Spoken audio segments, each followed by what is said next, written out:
ED इन दिनों लगातार सुर्खियों में है।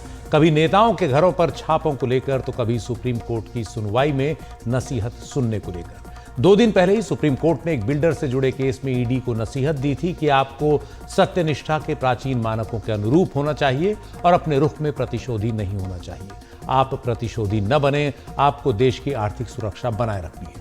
इसके बाद आज दिल्ली में जो कथित शराब घोटाला हुआ, उसमें आरोपी बनाए गए दिल्ली के पूर्व उप मुख्यमंत्री मनीष सिसोदिया की जमानत याचिका पर सुनवाई के दौरान भी सुप्रीम कोर्ट ने ईडी से कई सख्त सवाल किए। एक सरकारी गवाह के बयान के आधार पर ईडी ने मनीष सिसोदिया के खिलाफ केस पुख्ता करने की कोशिश की है।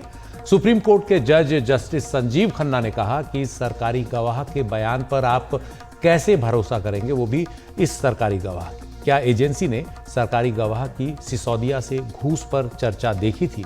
सुप्रीम कोर्ट में हुई इस सुनवाई में ईडी से और क्या क्या सख्त सवाल किए गए, इस पर ज्यादा जानकारी दे रहे हैं हमारे सहयोगी और लीगल न्यूज में सीनियर एडिटर आशीष भार्गव। दिल्ली शराब घोटाले मामले में सुप्रीम कोर्ट ने ईडी से बड़े सवाल पूछे हैं। मनीष सिसोदिया जो गिरफ्तार हैं, इस मामले के आरोपी है, करीब 8 महीने से वो जेल में है। उनकी जमानत याचिका पर सुनवाई के दौरान ईडी को कटघरे में खड़ा किया। हम ये कहेंगे कि ईडी पर सवालों की बौछार की है।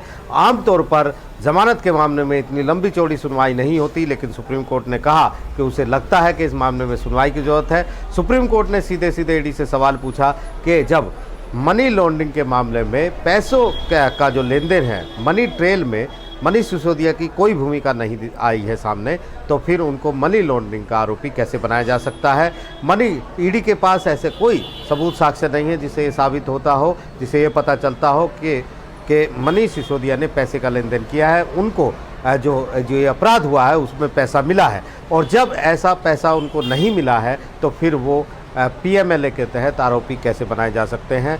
तो सुप्रीम कोर्ट ने ईडी से ये भी कहा कि वो पूरी तरीके से मनी ट्रेल की जो चेन है उसको एस्टैब्लिश करने में पूरी तरह सक्षम नहीं हुई है। उसके पास सबूत नहीं है इस पूरी बात के। साथ ही साथ ये भी कहा है कि उसके पास सिर्फ गवाहों के बयान हैं, वो भी जो सरकारी गवाह बन चुके हैं, और ऐसे में उसे सबूत देने होंगे, वरना उसके जो ये सब पूरा जो मामला है ट्रायल कोर्ट में जिरह के दौरान ही 2 मिनट में धाराशाही हो जाएगा, पूरी तरह गिर जाएगा। सुप्रीम कोर्ट ने ईडी से ये भी पूछा है कि वो ये बताए कि इस घोटाले में पैसों का लेन देन कैसे हुआ, पैसा किसने दिया, कहाँ पर दिया, वो पैसा किसे दिया गया, वो किसके माध्यम से पैसा कहाँ गया और उस पैसे का क्या इस्तेमाल हुआ। ये बड़ा सवाल सुप्रीम कोर्ट ने पूछा है और पूरी ईडी को एक तरह से हम ये कहेंगे कटघरे में खड़ा किया है और कहा है कि अभी तक ईडी के पास ऐसा कोई सबूत नहीं है।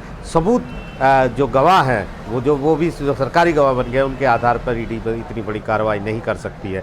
सुप्रीम कोर्ट ने यह भी साफ किया कि जो उसने सवाल पूछा था कि क्या आम आदमी पार्टी को भी आरोपी क्यों नहीं बनाया है, उसके पीछे उसकी मंशा किसी को एक्यूज़ बनाने की नहीं थी, आरोपी बनाने की नहीं थी। सिर्फ कानूनी सवाल पूछा गया था कि जब मनी लॉन्ड्रिंग के मामले में ईडी का ये कहना है कि पार्टी को फ़ायदा हुआ, तो फिर पार्टी को आरोपी क्यों नहीं बनाया गया। तो फिलहाल ये सुनवाई 12 अक्टूबर को जारी रहेगी। हालांकि प्रवर्तन निदेशालय की तरफ से additional solicitor general SP Raju ने भी दलील रखी। कहा कि मनीष सिसोदिया पॉलिसी यानी नीति बनाने में शामिल थे, इसलिए वो इस केस में आरोपी हैं।